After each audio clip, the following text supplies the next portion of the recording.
বয়স যখন 7 হয়, বারবার যখন সালাতের কথা বলবেন, সাথে করে নিয়ে দাঁড়াবেন, জুমার দিন মসজিদে নিয়ে যাবেন, মাঝে মাঝে নামাজে নিয়ে যাবেন। 7, 8, 9 এই 3 বছরের ট্রেনিং এ 10 বছর তো এমনি পাক্কা নামাজে হয়ে যাবে। নাকি বলবেন হুজুর আমি তো পড়ি না, আমারই তো খবর নাই। ছেলেরা যে বলবো বাবা নামাজ কায়েম কর, এর আগে কিন্তু নিজের মুসল্লি হইতে হবে। নামাজের ব্যাপারে নো কনসিডারেশন, কোনো ছাড় নাই। সালাত আপনাকে পড়তেই হবে যে কোনো পরিস্থিতিতে। এজন্য 7 বছর বয়স থেকে বিশ্বনবী ওয়ার্নিং দিতে বলেছেন। 10 বছর বয়স হলে প্রয়োজনে রূঢ় আচরণ করো, শাসন করো, প্রয়োজনে মৃদু প্রহার করো। অনেক ফ্যামিলি আছে নিজেও নামাজি, ছেলে মেয়েদেরকেও নামাজের কথা বলে পড়ায়। জোহর পড়তে দেয়, আসর পড়তে দেয়, মাগরিব পড়তে দেয়, এশা পড়তে দেয়, ফজর পড়তে দেয় না। ফজর নিয়ে টেনশন নাই। কেন?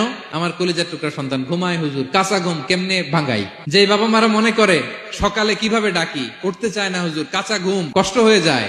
ফজরের সময় যদি আগুন লেগে যায় আপনার ঘরে, কি করবেন? আরেকটু ঘুমা, কাঁচা ঘুম।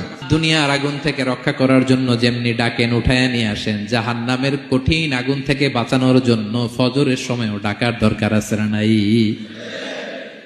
দুনিয়ার আগুনের চেয়ে কমপক্ষে 70 গুণ বেশি তেজওয়ালা। বিষ্ণু বলেন নারুকুম তুকিদুন, যে আগুন দিয়ে কিচেনে রান্না করো, জাহান্নামের আগুন কিন্তু এই আগুন নয়। জাহান্নামের আগুন দুনিয়ার আগুনের চাইতে কমপক্ষে 70 গুণ বেশি তেজওয়ালা। তাহলে ফজরের সময় ডাকবেন তো ছেলে মেয়েকে, হ্যাঁ, নিজেও পড়বেন, ছেলে মেয়েদেরকেও ডাকবেন। আকিমিস সালাহ।